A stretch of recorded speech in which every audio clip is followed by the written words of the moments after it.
Hello, my name is Dana Yee, and welcome to my series Dana Does, where I take a look at some really awesome products from Rubik's.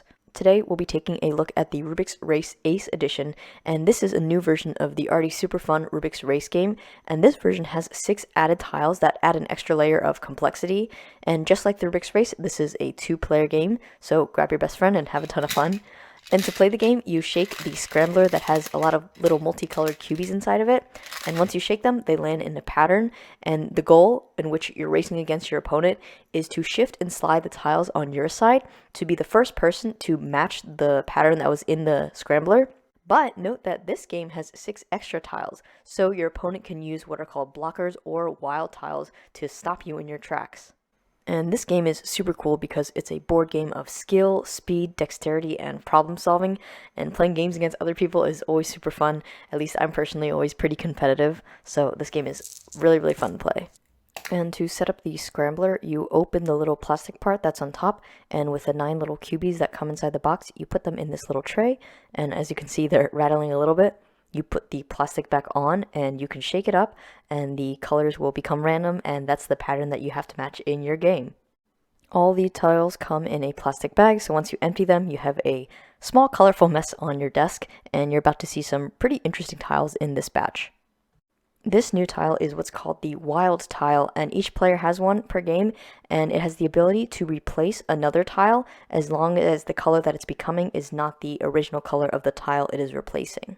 This new black tile is called a blocker tile, and there are 4 in total, so each player has 2, and the opposite player can play it on your side to essentially block you and stop you in your tracks.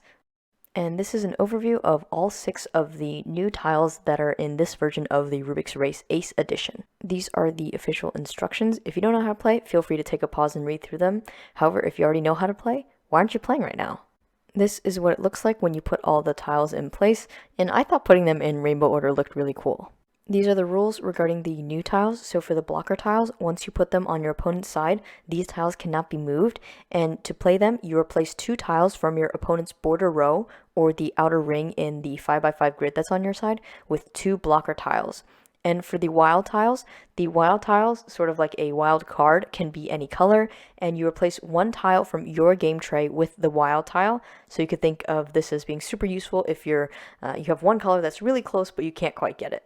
And this is just a graphic showing more in detail what the border row actually is. Now, I didn't have anyone to play with, so this game is rather one-sided. Basically, I'm guaranteed to win, and you'll also notice that sometimes I shift the black tiles or the blocker tiles around, and that's because I didn't read the instructions that closely, so do as I say and not as I do in this case. The blocker tiles are not supposed to be moved. You'll also note that the pattern on the scrambler actually shifts in the middle of this, and this is because it fell over from my Rubik's connected cube and the pattern switched, so I decided to go along with it.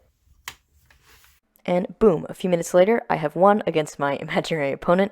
You'll notice that the 3x3 grid on my side that I'm pointing to here matches the 3x3 grid that's inside the scrambler. So woohoo, I won.